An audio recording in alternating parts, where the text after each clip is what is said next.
Well, good evening and welcome to Rasha Christi South Africa and our weekly programs where we interview scholars, Christian scholars and thinkers from all over the world on important topics related to Christianity and culture and ethics and philosophy, theology.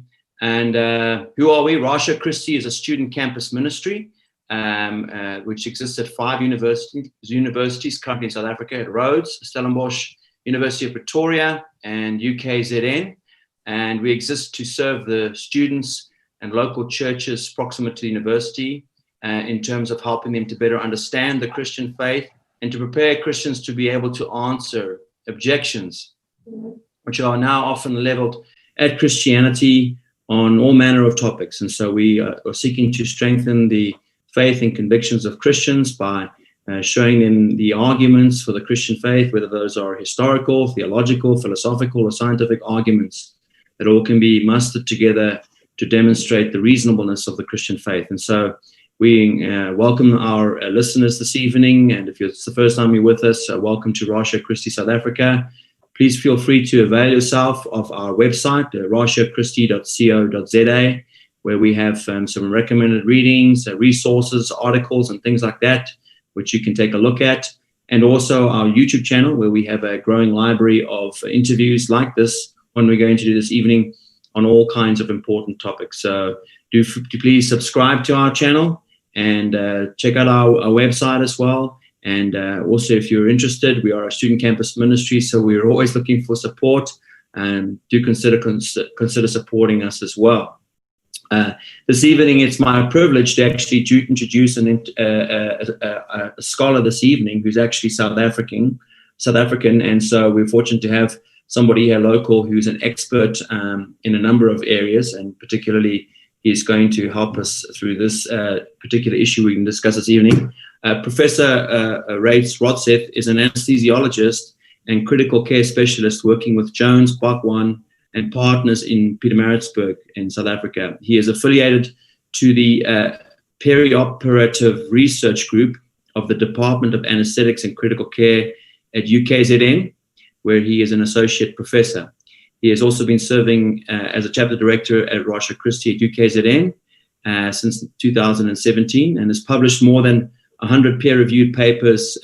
He was also awarded the 2016 UKZN Vice Chancellor's Research Award. And if that wasn't enough, he's also chipping away at a master's degree in theology, and he's also a dad with 2 wild boys, married to Miranda, who's also a doctor herself, who works in the area of X-ray. What do you call that stuff again, right? Radiology, sorry, skipping it. So that him and his wife, if you're in trouble and you need medical care, go and hang out with the Rodseth. They can X-ray you, and Reitze can put you to sleep and bring you back to life again. So good evening, Reitze. Welcome to our session this evening. Thanks, Simon. Really appreciate being here. No, that's great. We're delighted. We're looking forward to hopefully coming to visit you guys in KZN in the near future. I'm excited to have you this evening. The topic we're going to be tackling this evening is you've got a nice juicy title for it, Dying to Die, the subject of euthanasia. And of course, I already had somebody on WhatsApp send me the thing, what does that word actually even mean? And what is this issue all about? And why is it significant? And so Dr. Rodseth, since this is a bioethical, medical kind of issue, he's perfectly qualified to speak to this. And so what we're going to do is hand over to Dr. Rodseth, who's got a lecture or a talk he's going to do for us, at the end of which I'll be able to ask him a few questions, and then we can take questions from our audience on YouTube. So do feel free, if you're on YouTube, to punch in your questions there on the sidebar, and that will be sent through to me, and I will then put those questions before Dr. Rodseth. So, Reitze, if you're ready to go, fire away, you can share screen and dive right into the subject for us. Thanks, Simon.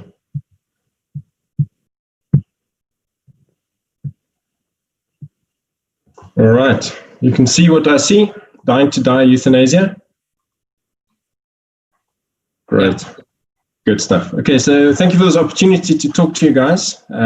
As Simon said, my provocative title is Dying to Die, and we're going to be discussing the topic of euthanasia. As Simon has said, I've got two little boys. There they are. It's just past 7 o'clock here, and the crazy end of the night sleep time is just over. So these guys keep me up and busy. So before we start with this whole topic of euthanasia, I'm going to introduce you to it. I want to tell you a story, and I want you to seriously think about how you emotionally experience what I'm going to be telling you. So this guy over here, his name is Tony. He was a rugby player out in the UK, really big, strong guy. There he is, I think that's his 40th birthday with his mom. And those are his two kids. Full of life, running around, fit, strong guy. And he was involved in an accident in which he was paralyzed. He sustained irreversible spinal injury, and basically all that Tony could do or move were his facial muscles.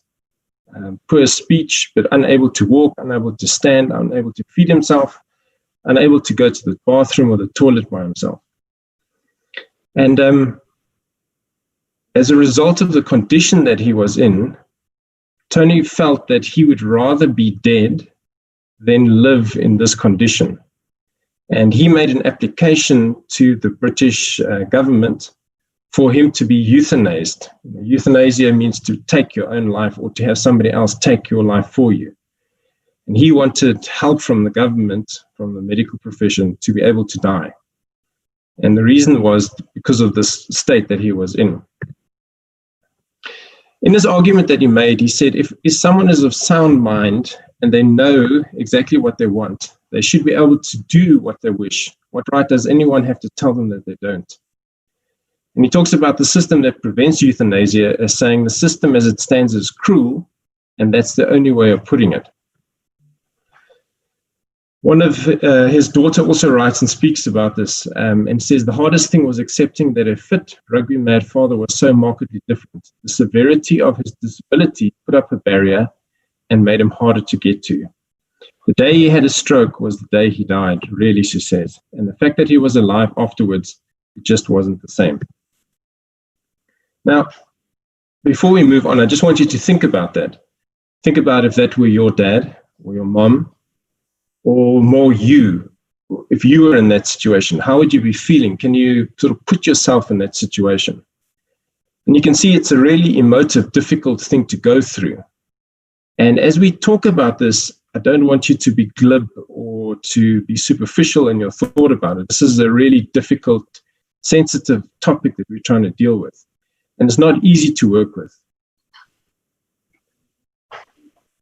Now, you've all seen, or I hope you've all seen this type of picture. There's often a lot more going on under the surface than what seems to be at the top. And an iceberg is saying 90% of the iceberg lies below the water. So as you think about this, as a Christian or as a non-Christian, I want to ask you, what tools are you using to think about this situation, this question of euthanasia? What assumptions are you making? What worldview, what do you understand the world to be? What worldview are you adopting as you think about this topic? And the reason I say all of this is that there is a logical sequence to this euthanasia argument, but actually to all of life. And it says, if this, then that. If something is true, then something else follows from that. What do I mean by that? Well, the classic argument is Pringles. The argument is once you pop, you can't stop. If you open those cans of Pringles, you will eat the whole pack of Pringles, even though your girlfriend or your mom or your dad told you don't do it. Once you pop, you can't stop. Here's another if-then statement. If the light is red, stop. If the light is green, then go. If the light is yellow, then go even faster. You understand this. We see these things every day in our own lives. So that principle is important as we talk about this now. Now, euthanasia is a Greek word that's sort of been changed into English. And it talks about you, which is EU, which is good, and Thanos, which is death. And Tony wanted to have a good death. And as we talk about this thing, I want to ask the question, what is having a good death? Or in better English, who is having a good death? And this goes to the question of what is a human being? Tony wants to take his life. He wants to die. You want to die. But what are you? What is a human being? And remember, we're talking about this if-then argument. What are we as human beings? And there's two big categories. One is called an instrumental value, and the other one is called intrinsic value. What do I mean by this? Something of instrumental value is we are useful or worthy as humans because we can do stuff. So it's like a tool. If a tool does what it's supposed to do, it's a good tool. And so we will keep that tool. It's nice to use it. Intrinsic value says that it doesn't matter what you can do, you have worth independent of your ability to do things. So here's my grandfather, my father with my son. So my dad is pushing 65, 70. He's a little bit slower when he runs. He doesn't see so well. He's got to wear the glasses. And my son there at age about 9 months is pretty useless. He can't walk, he can't talk properly, he can't eat, he can't do anything. So if we take an instrumental value of humankind, my father and my son are less valuable than what I am. Although I'm getting older, so I'm becoming less valuable. And intrinsic value says that my father, my son, and I have the same value, irrespective of what we can do. So what is a human being? Is it something that has instrumental value, or is it something that has intrinsic value? And as you think about it, how would you like to be valued? Would you like to be valued as something having instrumental value? Or would you like to be valued as something that has intrinsic value?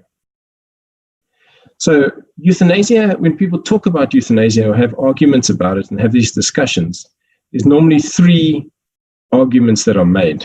An argument from autonomy, an argument from mercy, and then an argument from utility.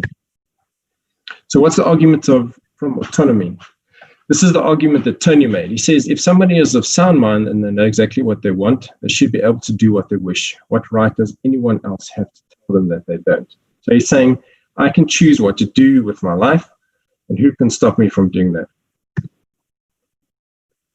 I've got a right to choose about deeply private and personal matters, who I want to marry, what type of job I want to do I want to have children? So surely I can decide about my own death. But in a society, no society allows people absolute personal autonomy. When there's a fight between a conflict of your desires and somebody else's desires, it's often the other people's rights that take the precedence. What I mean like that is, if you want to take a gun and shoot it in your backyard, that's your choice. That doesn't mean that it's a good thing for society to do. And potentially you've got a high risk of hurting somebody else. And so the government restricts your rights and you're unable to exercise that autonomy. And then if autonomy is absolute, then autonomy is universal, which means it applies to everybody and in all circumstances. What is the argument from mercy? And the system as it stands is cruel, and that's the only way of putting it. So it's inhumane not to stop suffering. You agree with that. If you saw an animal crying out in pain, it lost both its legs, busy dying, you would not want that suffering to continue. Why not in a human?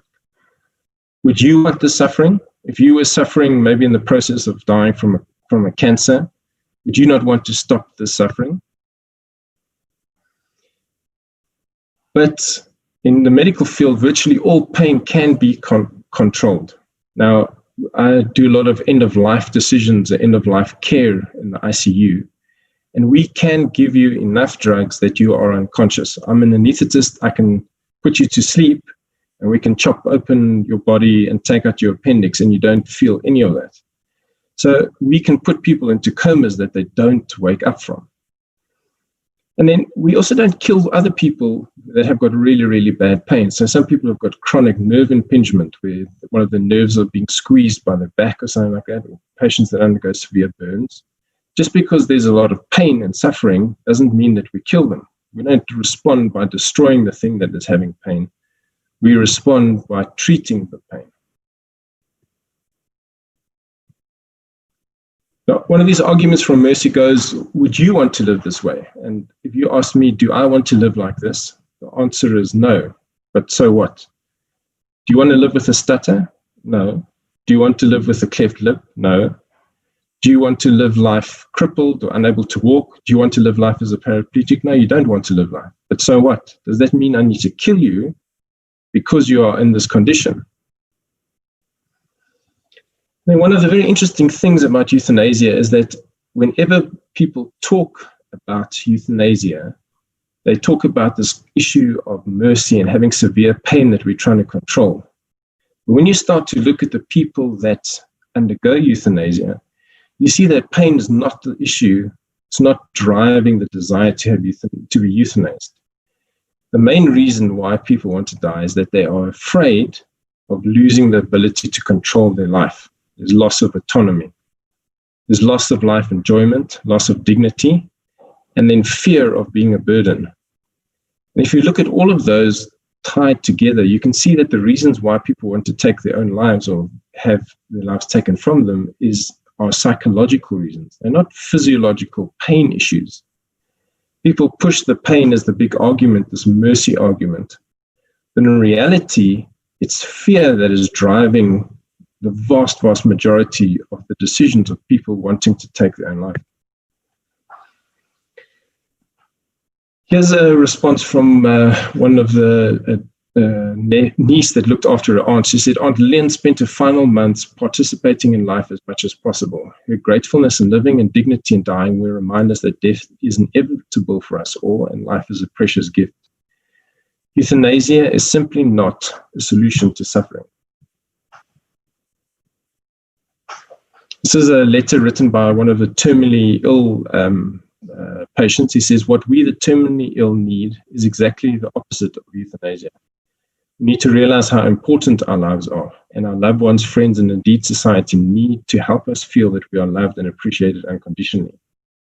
Instead, reporting in the media too often makes us feel like token presences, burdens who are better off dead. When euthanasia becomes a solution to the suffering, people who are hanging around with pain or suffering become a burden. And if the euthanasia is an option on the table, as this guy is saying over here, the response is that, well, if you're suffering, it's better that you were dead rather than hanging around over here and being a leech on our systems. The third argument for euthanasia is an argument from utility, from the ability to be able to do things. On the day he had a stroke was the day he died, she says. This is her daughter speaking. The fact that he was alive afterwards, it wasn't the same. Imagine saying that about your dad. So this is what people term a life not worth living. And if you have a look at that opening slide, that's one of the headlines was on the newspaper. I'm alive, but this life is not worth living.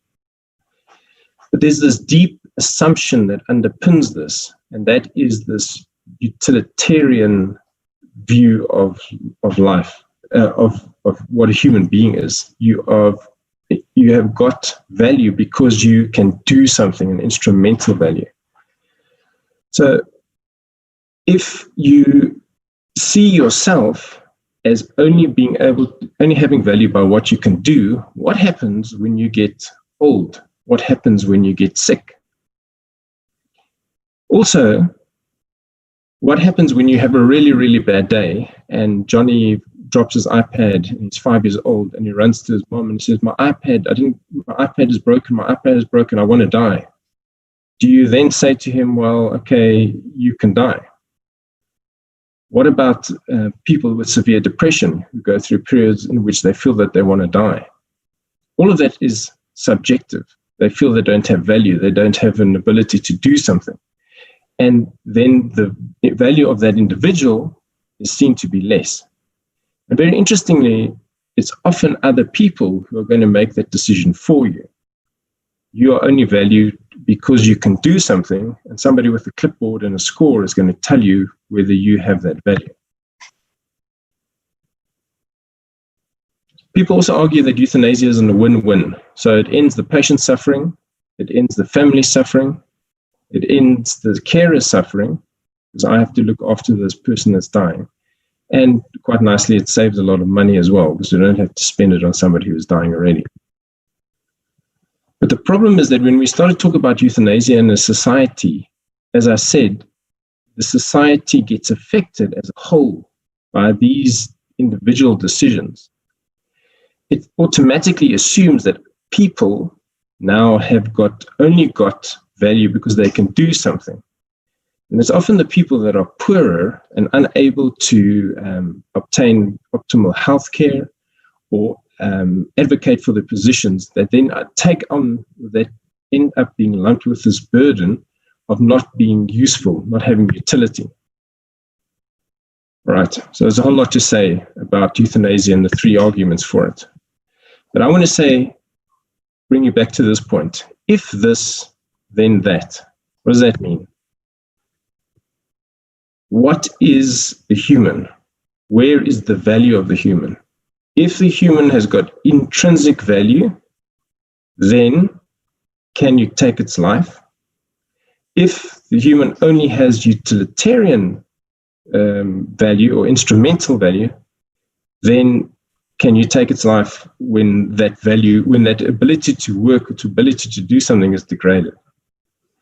So I want to use a case study from Holland, which has one of the more progressive euthanasia laws in the world. And I want to show you the implications of saying that humans only have instrumental value, or that humans have instrumental value. So in 2002, the country legalized euthanasia for unbearable suffering. But please note that despite this being the reason, still the majority of people who are euthanized are not undergoing unbearable suffering. They're having psychological issues. They're pain, fear, not pain, fear, isolation.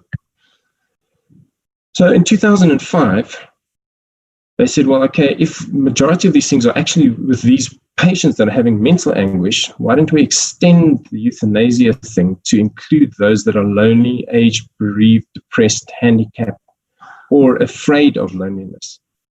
So once again, that question of fear, psychological fear, starts coming through. In 2008, they said, well, children above the age can then choose to be euthanized, because if the human only has value as an instrument, then why not children? I mean, if somebody who's 80 can decide, why not somebody who's 40 or 30 or 20 or 12? In 2013, they passed an amendment to this to allow born babies, to be terminated, to end the parental suffering. That's mental and mental anguish and psychological fear. In 2014, a fairly young, I think, woman was euthanized because she had persistent tinnitus. Tinnitus is like a ringing in the ears, and she felt that her life was no longer worthy of being lived. In 2015, a 21-year-old child, a person with depression, underwent euthanasia.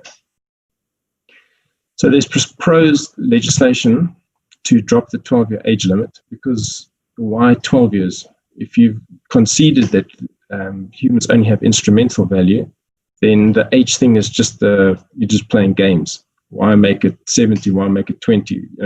12 years, we may as well drop that. The proposal to be able to put to death severely handicapped newborn children. If you just don't want to live, then we can euthanize you. And this is a very interesting article written by a guy called Herbert van Loonen, who's a journalist. He writes, cultural acceptance of euthanasia has progressed to the point that it is no longer the physician who ends someone's life without request who must justify his actions. Rather, it is the physician who decides to prolong a life perceived as meaningless who feels societal pressure. So at the moment, if I wanted to euthanize a patient, there would be a lot of argument and pushback and a lot of things around that. He's saying that in the Netherlands, it's come to a point where if you decide not to take that person's life, you actually have to explain why you're doing it, because that life is perceived as being meaningless. He says that the discussion about one category of people for whom termination of life is suggested draws attention to an adjacent category of suffering individuals, and the same arguments for termination of life can be applied as well. And so the position of the Netherlands is shifting, making euthanasia and physician-assisted suicide legal, and that started a process they did not foresee. So if you can euthanize somebody who's 70 or higher, why not 60? And if you can euthanize 60, why not 40? And if you can euthanize adults, why not children? And if you can euthanize somebody who themselves is suffering, why can't you euthanize a baby because their parents are suffering? He writes, the old limit, thou shalt not kill, has been abandoned, and a new limit is yet to be found. He says that once we've pulled away this guard that you will not take life, it just automatically flows that you can take almost any life. And this is the key to this whole euthanasia thing. If this, then that. If human beings only have instrumental value, that means that you only have value as long as you can do something. But if you have got intrinsic value, then it doesn't matter how old you are, if you can't see, if you can't run, if you can't walk, if you're struggling to talk, you have value. And as a result of your value, you should be respected and should be loved. And it brings this question as to what type of society do we want to live in? From a Christian perspective, this raises this big question of how do we as Christians respond to people who are suffering? We are called to step into the suffering and to walk next to those who are suffering, to acknowledge and recognize their value as a human, intrinsic value of a human, irrespective of how sick you are. You will always receive my love and my respect. And we are called as Christians to act as Christ did, to walk alongside those that are outcast, that are isolated, those that are suffering. So as we talk about or think about euthanasia, I want you to, as you reflect on this, I want to ask you, when you first heard that first story about Tony, what was your immediate response? And I'm going to guess that your emotional response was, we should let him die. But as I sort of talk through some of these issues and some of these concepts, I want to show you, hopefully I've shown you the implications of taking such a step. And I want you to reflect on them and think about, what are humans? Why do they have value? And perhaps most importantly, what society do you want to grow up in? What society do you want to become old in? One that values you for who you are or for what you can do? Thanks, Simon. Excellent. Reitze, thank you very much for that talk. It was, you've done a great job of structuring it so that this very, very weighty subject is easy to follow. So I appreciate that. I've got a few questions I want to ask of you on this topic. I know that South African constitution is fairly liberal. I think that when we formed our new South African constitution, that for the most part, or a good proportion of it, is come from the Canadian constitution, which is one of the most liberal constitutions in the world. Where do we stand currently in South Africa on this issue, on euthanasia in our medical field? Where are South African doctors and the experts on this issue? So currently euthanasia is illegal in South Africa, like unequivocally. There is no role for euthanasia. This was pushed quite strongly to the fore about 4 or 5 years ago, where a lawyer brought a case to the Western Cape Court arguing for the right for euthanasia. And one of the judges, Judge Fabricas, actually granted him or his doctor permission to perform euthanasia on this guy. He died from his disease before they could euthanize him. And this created a massive upsurge in discussion, a lot of unhappiness about what was going on. And it got referred to the Constitutional Court. And in their ruling, the Constitutional Court excoriated Judge Fabricas for what he had done. He didn't take any of the law into account. He didn't take any of the precedent into account. It sounded as though the applicant might actually have died before he granted this permission to conduct the euthanasia. So the ruling from the Constitutional Court was very, very strongly against what he had done, but also had quite a weighty discussion on what life was and when and how it could be terminated. So in terms of the law, we're quite far away from this. There's a lot of concern in the medical fraternity about what does it mean to have euthanasia authorized in the country.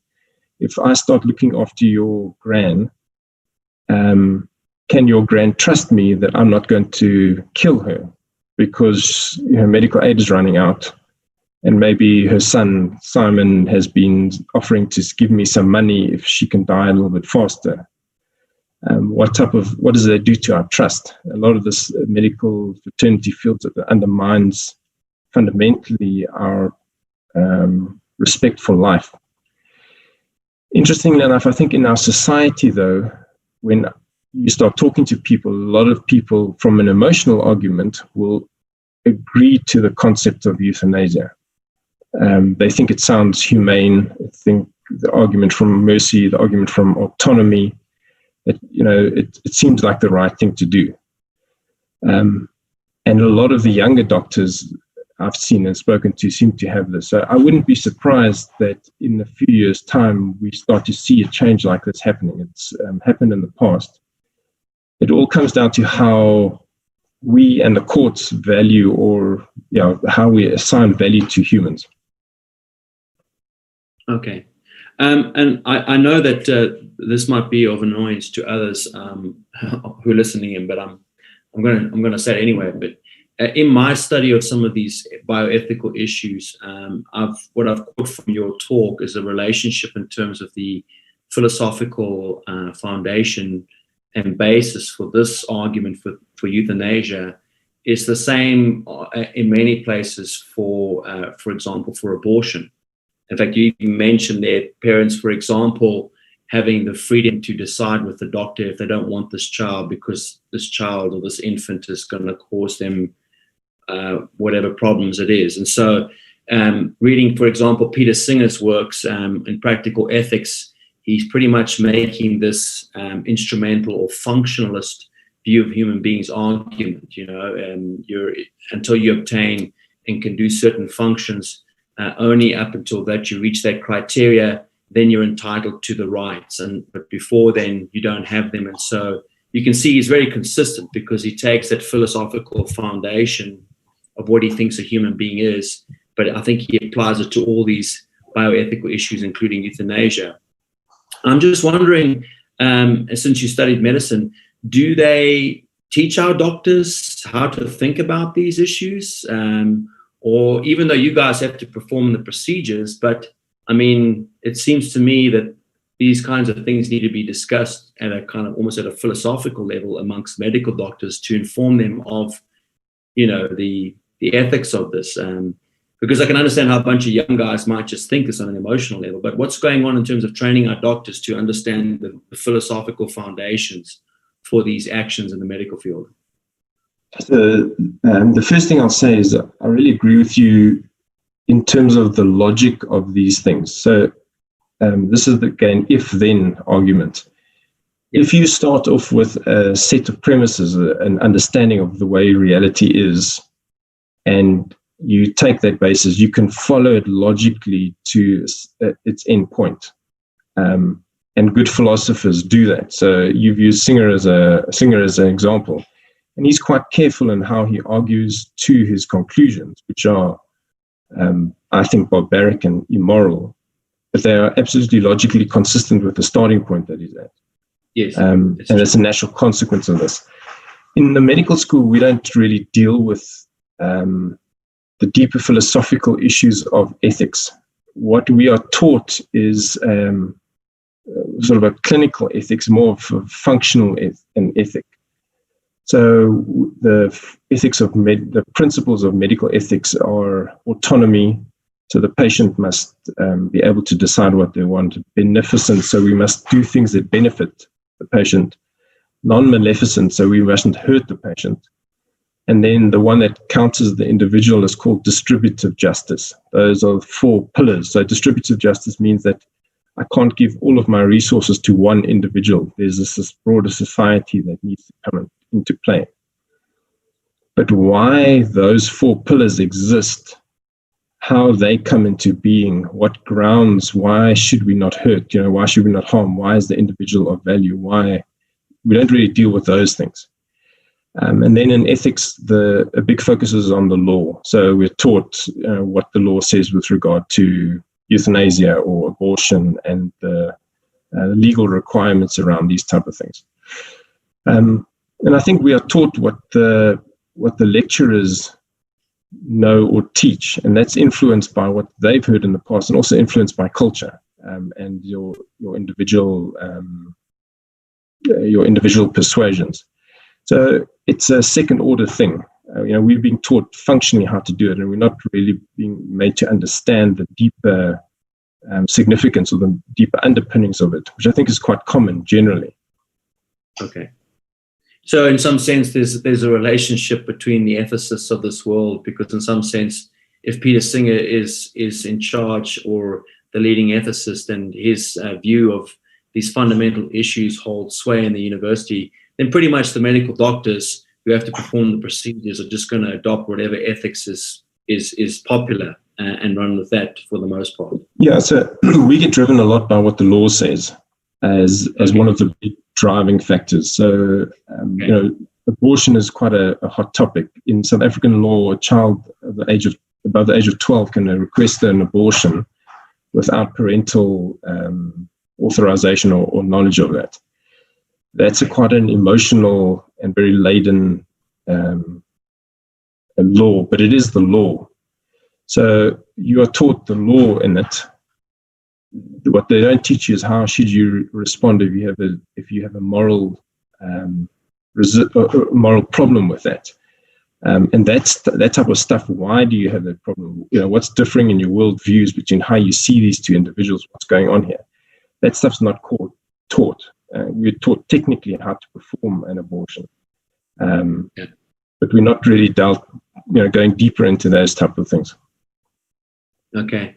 I did want to ask you this question because it's kind of like kind of my experience in that, but maybe you've had interaction with, I know in some of your big research projects you've done and peer-reviewed papers, you've done research in conjunction with teams around the world on various things. That's how you described to me some of this medical research works. You've got teams all around the world working on projects. But I was recently, we had a scholar here who's working at the university, who's also from Belgium. His area of interest is in toxicology, but we were talking to him, and also I have friends in Europe. And what strikes me as interesting amongst Europeans, for example, is that when you bring up certain issues like, for example, euthanasia and also abortion, they kind of like being completely desensitized to these issues, such as the nature of the public opinion there, that this guy who was in our house here thought it even strange that we would even bring up the abortion debate or, euthanasia. I mean, it's just a given in Europe. And I'm just wondering what your experience has been with some of these Europeans. We're living here in Africa, and my experience with a lot of African people is we do tend to ask that question, what is that? Rather than just kind of give a functional definition of what it is. I remember, for example, when my mom was working as a nurse in KZN at a hospital in Ikopo, they began back then, this is in the 90s, to begin to offer abortion procedures for the local women. And of course, all of the nurses who worked at the hospital and all the doctors said, look, no, we're just not participating in that thing, because we know what that's about and because we know what it is that we're doing. So they couldn't offer that service at the hospital because there was nobody willing to be involved or participate in that procedure, according to their consciences. But my question, I suppose, is, what do you make of the kind of psychological state of medical people, such that, like in Europe, that these things, it doesn't even rise to the level of consideration? I mean, it's quite dark to think that they can be doing this, and they're not even bothered by these things. It's quite disturbing to me, you know. So what I think is, I can't remember who it says, but it says, somebody says that the law is a great teacher. We create laws because there are moral underpinnings to them. So the law says don't steal, but the law doesn't make it right or wrong to steal. It's wrong to steal. And so we take that moral knowledge and we turn it into a law and we code it into law. So when you come into a society, there are a set of laws and they help you, they punish you if you take somebody's life, if you steal, if you commit fraud, that type of stuff, you get punished for it. When the law becomes, when a country's law is corrupted because it's reflecting values in that society that are not moral, then the law in that country will teach the people that it's okay to do it. So I was in my medical career and saw the move from sort of the older abortion law to one where a 12-year-old can, without the parents' knowledge, have an abortion. So that was a huge trigger for me. But every single doctor subsequent to that has grown up being taught that a 12-year-old can accept an abortion. And it's not that they automatically agree with that, but that is the law. It's not wrong according to the law to do it. So the law is condoning the taking of a life. So when we pass our first euthanasia law, it's going to be a huge argument, and there's going to be, a massive uprising, and people are going to be upset.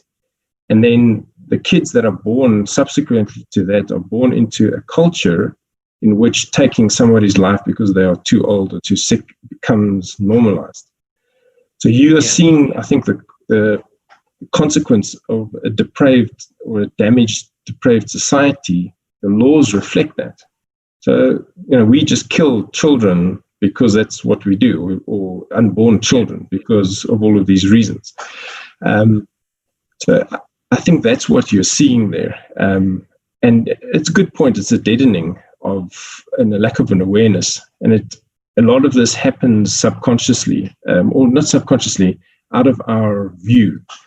You're working hard to study or make your money in your job, and you're struggling with the COVID stuff. But in the background, there are, people agitating and activists fighting for euthanasia, for abortion, for the transgender issues, and pushing to have the country's laws amended and changed by that. We also have judges that are growing up and being schooled in systems where instrumentalist view or functionalist viewpoint of humanity is being taught. And the constitutional court, 10 or 12 people sit down and they decide for the country whether it is right or wrong to be able to take a child's life or to take somebody else's life. That's quite scary when you start thinking about that. We're often not aware of those type of things. Yeah. I think that's been very helpful to kind of show me how that actually cashes itself up, because, of course, one of the things that got my attention recently was, for example, the discussion in the gender debate, for example, in countries where if a young person self-identifies, then they're subjecting themselves to, for example, chemical castration and that. And, of course, those things are kind of horrifying me here in Africa. And I'm going, gosh, how far gone are the Scandinavians such that they are allowing people to chemically castrate these guys who are having these issues? And I mean, some of those procedures, as you explained to me, are returnable. But it does bother me, though, that here in Africa, as we talk about this issue of decolonization and forming a philosophy of politics and economics to govern ourselves, which would also do with our views of medical responsibility to our citizens, that we continue to feel the pressure of these viewpoints on these issues, and they're washing into our country. We don't have euthanasia now, but we do have abortion, and it seems like it's just in a matter of time. But my experience with the average African person is that there's an issue here. There's a problem there. The average African mother knows what an abortion is, and that's why she doesn't want to participate in it. She knows that it's the taking of a human life. So for me, it's interesting, this crisis of ethics now, because for all the talk of decolonization, for example, it seems like pretty much there's nothing being done. We're kind of just swallowing this ethics as it's coming out of Europe and other America, wherever else it's coming from. And it kind of just seems like we're building sandcastles on the beach now. It's just going to slide in that direction, Contrary, I think, to the convictions of many Africans. What do you think of that? If I remember correctly, in the judgment written by the Constitutional Court, one of the big points that they brought out is the fact that euthanasia doesn't happen it happens to an individual, but happens in a society, and that there's a broader society that is potentially very vulnerable, which I found to a degree quite encouraging. It's the people who want euthanasia are not always, but almost, they're often white. They are very rich. They've had high functioning careers where they've been autonomous professionals or CEOs or just like lawyers and accountants, and they've lived a really autonomous, high quality, inverted commas, life where they've called the shots. And when they get sick, they experience a huge sense of fear and a loss of self-worth, because they've built their lives around what I can do, and now I can no longer do that.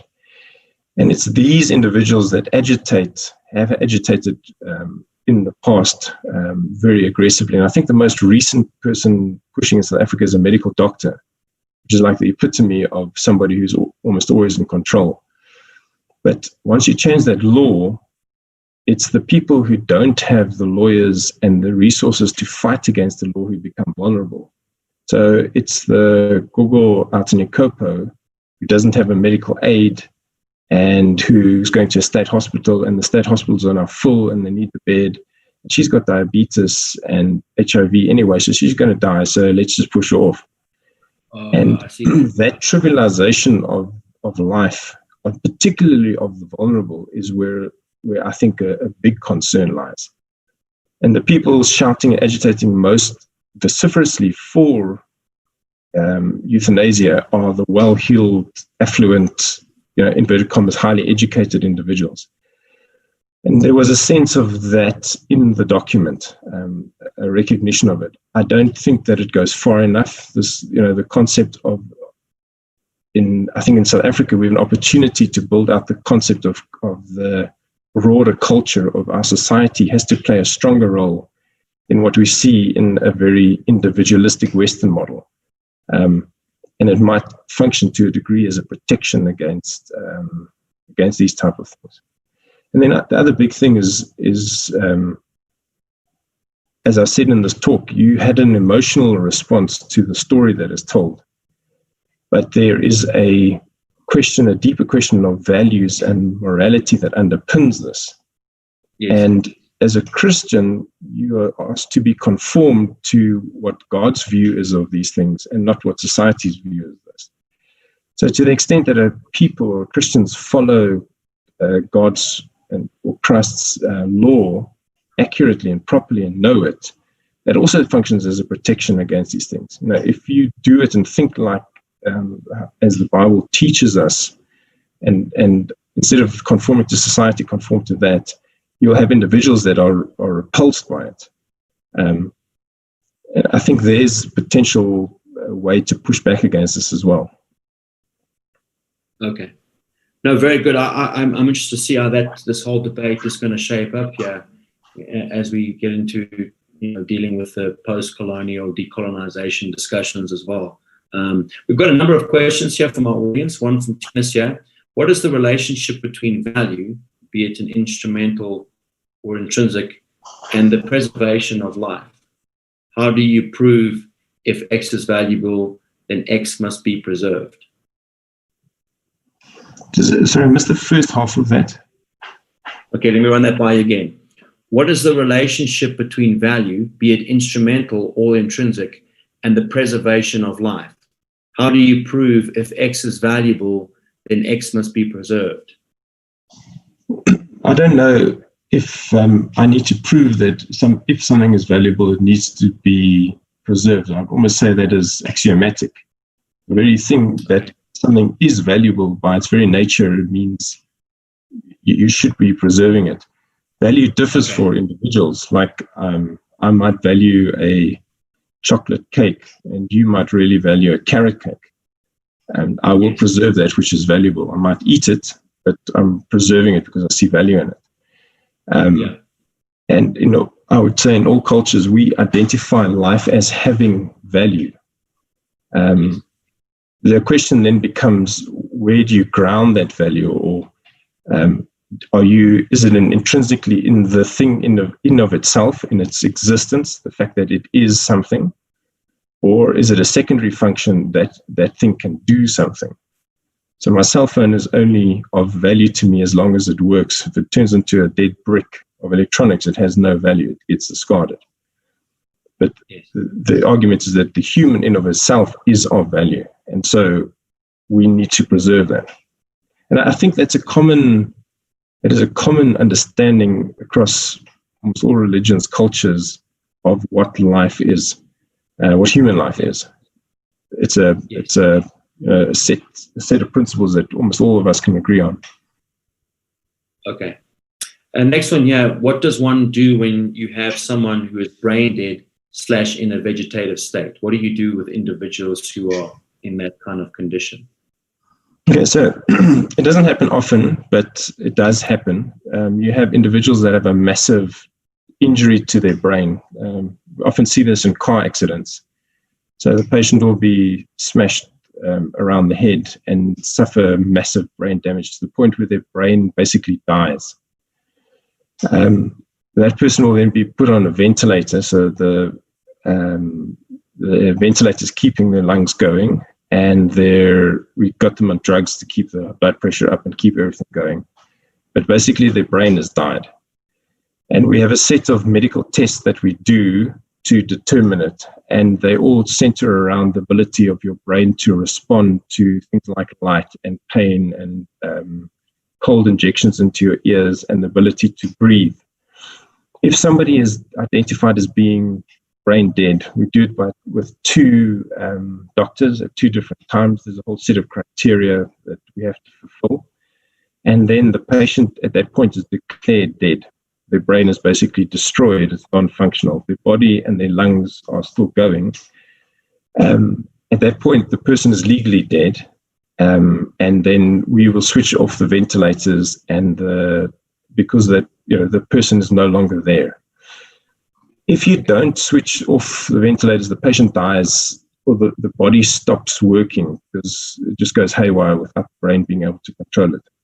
So euthanasia is taking away life from somebody who is not in that condition. It's somebody who's walking around, who's awake, who's conscious, and then actively taking that away. Brain dead is at the end of a massive catastrophic injury, and is sort of the logical consequence of what's happened to their brain. Okay, so if somebody were to argue on the basis of that, you would just say that there's no analogy there. They're two totally different things. Yeah. Okay. Here's from Arnu. What would be an effective way to communicate intrinsic value to non-believers? And he says, thank you for your talk. So what I do is, if you think back to that photo that I showed of my grandfather, of my father and of my youngest son, and I say So this is how I do it. I say, look at my father. He's worth less than me. He's older, he's slower, he's fatter, he's wearing glasses, he doesn't hear as well. I don't think he thinks as fast. My son is 9 months old. He is totally useless. He can't walk, he can't talk, he can barely crawl, he can't feed himself, he can't clean himself. His value, because he can do less, is less. I'm the valuable one. And when you make that argument, people go, ooh.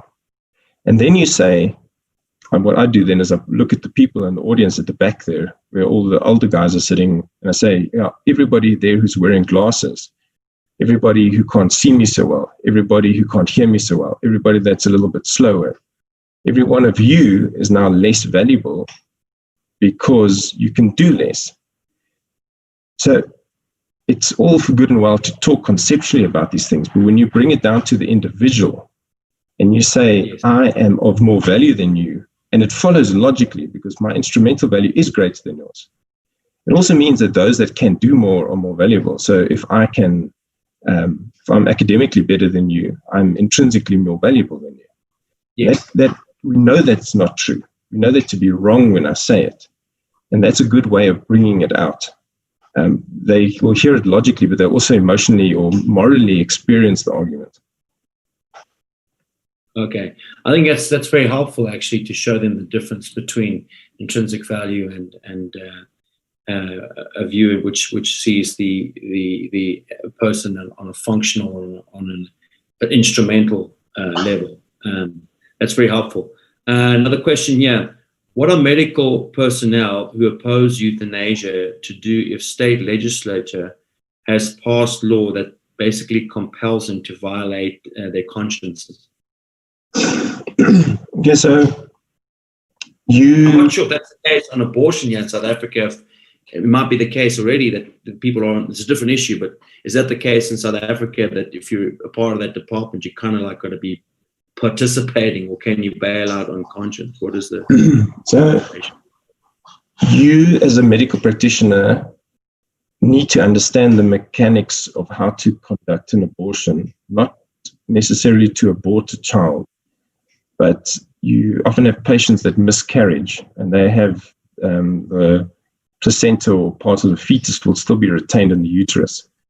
So you have to technically learn how to do that procedure. You can do that, and the way that I learned was on women that had miscarried and then presented, because it can be a life-threatening thing for the individual. As the conflict that has happened and is ongoing, and I think there's currently a protracted case before the Health Professionals Council of a doctor who, for moral reasons, a little bit more than that, has refused to do it. So you as an individual cannot be compelled by law to do something that is not, that it goes against your moral convictions. There's a lot of pressure in the particularly in the Department of Health, and because there's an expectation that if the state says that you can do it, so the law says that it is available, you are not allowed to impede the community's access to that treatment. So if I was the only doctor in Kopo, we've used that a lot in Springbok or something like that, and I refused to do abortions, there would be massive pressure placed on me to do it. And I think like profound pressure to the point of maybe being kicked out of your job. So with the euthanasia thing, I think there's going to be even a bigger pushback against it in the hospitals across a broader spectrum. What will happen, what does happen, is that there will be, and this happened in both in the UK and in the US and in Holland and Belgium, is you get centers apart from the hospital that provide euthanasia services. So they take it out of the hospitals for a period of time. And then as society adjusts to the shift and normalizes the behavior, it will start to move into the hospitals. So I think at the beginning, there's going to be a big outcry. After 5 to 8 years of that going on, it will start happening in some of the hospitals, and in 10 to 15 years, it will be normalized. I think there will be a strong, big component of people who refuse to do that, and it might be stronger than the pushback against the abortion issue. And am I correct in saying that the medical doctors who are specifically, if this procedure becomes commonplace in South Africa, would be the guys in your field, anesthesiology? You're the guys who give them the green juice. Would it be you guys who have to, in the future, put people down if they desire that? Yeah, the actual mechanism of death is pretty difficult. It's difficult to kill. It's easy to kill somebody with the right drugs. But the situations where these patients present themselves in and the laws and the backgrounds actually turn into a bit of a mess sometimes. So in the Netherlands, they would give, it's happened in the past, they've given GPs or these teams, these euthanasia teams, will give their loved one a cocktail of tablets to take. Which are not often, but sometimes not fatal. So the person will start having seizures and convulsions and then vomit and then sort of wake up again. And instead of dying quickly, they die in absolute disaster for over 2 to 3 days. In a lot of the systems, they use an infusion of medication, which is what I think would be probably the easiest and the fastest. We're trained to give enough of it to knock you out and not enough to kill you. When you start talking about doses to kill people, it becomes fairly easy, and you could probably train a technician in about a month or so. If somebody can put up a drip, they could administer the drugs. So it could be some of our specialized groups, but I think it's more likely to be in sort of like a paramedical group that develops, headed up by doctors' teams, and maybe in some of the big centers, they'll start that as a business enterprise first. Okay, all right. Well, Dr. Rodseth, we've come to the end of our hour now, and we'll take one final question here, since we are about Christianity. Maybe you can close for us on a bit of a response on this. Could you expand more on the Christian approach to suffering? How exactly can it stand up to a culture of death? So maybe close for us on, as a Christian, your views on how Christianity factors into this a bit for us. So I think the first thing to say is when somebody is in the process of dying or has got the diagnosis of, I've got cancer or terminal cancer, something like that, we are generally scared of that. We don't know what to say. We don't know what to do. What can I actually offer? We tend to avoid those people. And if you think back to those little passages that I quoted, the one patient says, we need to feel loved and we need to feel valued. And I've seen in both families of people that are dying and those individuals as well, what they need and what they crave is the affirmation that you still matter to me. That I'm busy dying, but you are still important. You still need to be treated with respect. I do believe that is it's a human thing. We all need that. In particular, Christianity affirms that, and it calls us to reach out to those that are destitute, the widows and the orphans and those without power in the society, to come alongside them and to love them and to help them, and to step into the misery. And it's hard and it's difficult, and you see people, these people die, you've bonded with them, it's become a difficult thing. But in doing that, we, I believe, live out the mandate to do good works Christ has called us to do, to represent him in the hardest and the most difficult place. And what we then do is absolutely countercultural. Culture says these people are worthless, they need to be killed. And our Christian response needs to be, you are a created being in the image of God. You have value. And I think as the society shifts more and more away from these type of values, the opportunity for us to function as ambassadors of Christ becomes greater and greater. it will be harder. But particularly, I think some people have a calling into this role, is stepping into these type of things, into these events, and it will happen to you. Your mom or your dad have died or will die, and your aunt will die, and a loved one will die. I mean, it's going to happen to all of us, and you will one day go through that process. And I think we need to think about it, be focused, and make it a clear priority to move into these things in a Christ-like fashion, in a Christ-like way.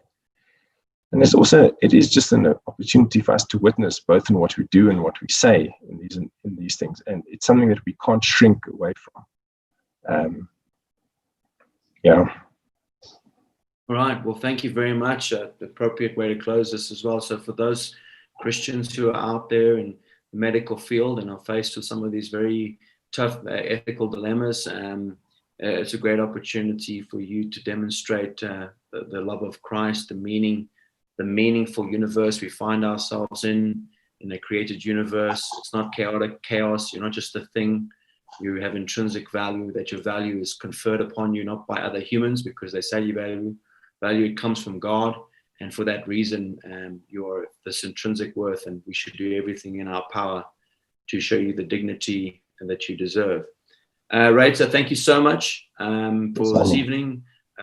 I hope that this would encourage many people, and send our love to the boys and Miranda, and prepare yourself potentially for the Brace onslaught. And when the barbarians come down the Drakensberg in January sometime, we hope to come and see you guys and spend some time with you.